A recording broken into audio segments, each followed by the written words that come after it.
Hey everybody, I'm Jay and this is part 7 in my video guide to running the Grimoire campaign setting for Spheres of Power by Drop Dead Studios. This series is inspired by the Spheres of Power world building semi-contest. So let's get to part 7, shall we? Today we're going to talk about Seraphim and the Fey races. So Seraphim, also known as Noctangeli, which means the angels of the night. The Seraphim, or singular seraph, are in truth descendants of bats. Their mastery over strange wisdom, however, has made it possible for them to appear entirely human, except for the pair of wings sprouting from under their shoulder blades.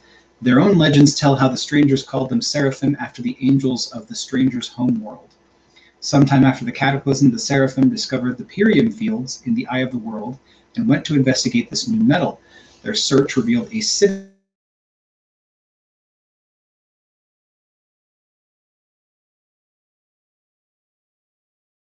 secrets, eventually raising it up out of the ground to float many miles above the surface.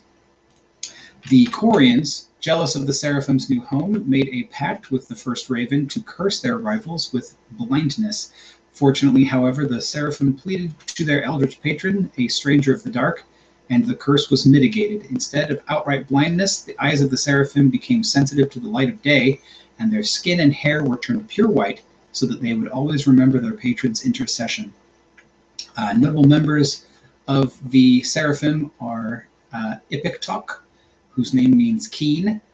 He was the bearer of Mercurius, the living vein, or blood of ore, one of the 5 staffs of power. He was also a founding member of the Council of the World Soul and the Tetrassemblea, both of which are now disbanded, and currently sits on the extant Wizards Tribunal. Adapting Seraphim to Grimoire, Seraphim use stats for Strix from the Advanced Races Guide, except their wings are bat-like instead of feathered, and they have white skin and hair. They gain hatred against Corians instead of humans, and light sensitivity. Seraphim have the Seraphim subtype and speak their own language instead of Strix. They add Celestial to their list of bonus languages, and Seraphim spellcasters prefer the Dark and Life spheres, as well as talents that prevent or avoid conflict, such as Peacebound and repel evil, good, law, or chaos from the protection sphere. All right, on to the Fey races.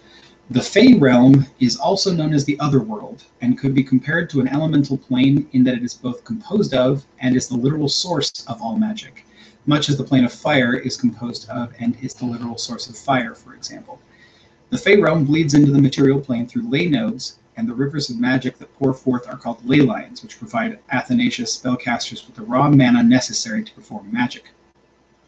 The denizens of the Fey realm are constantly in a state of flux, but they always take a given form and play a given role for their game of the moment. Those who play games of lighthearted mischief are collectively known as the Seelie Court. Those who seek to do actual harm with their games are known as the Unseelie Court. Fey can sometimes become stranded in Athanasia from the Fey realm by passing too close to one of the many ley nodes scattered across the land. A Fey's form is set the moment she passes into the material plane, and it cannot be changed until she returns to the Fey realm, although that has rarely been known to happen, as magic only flows into Athanasia and not the other way around. This is where the various Fey races come from, including dwarves, elves, and fairies from the Seelie Court, and gnomes, goblins, and hobgoblins from the Unseelie Court. All Fey races prefer the alteration and illusion spheres. You would use the following special rules for these races. Dwarves lose defensive training and have the Fey type instead of humanoid. Dwarf spellcasters favor the nature sphere and earth-themed packages and talents. Elves are tiny instead of medium. They lose elven magic and have the Fey type instead of humanoid. Elf spellcasters prefer the nature sphere and plant-themed packages and talents. And half-elves are a genetic impossibility in Athanasia. Fairies use the stats for Gathlane from the Advanced Races Guide, except they are tiny instead of small. They lose natural armor and spell-like abilities, and gain light as a bonus sphere.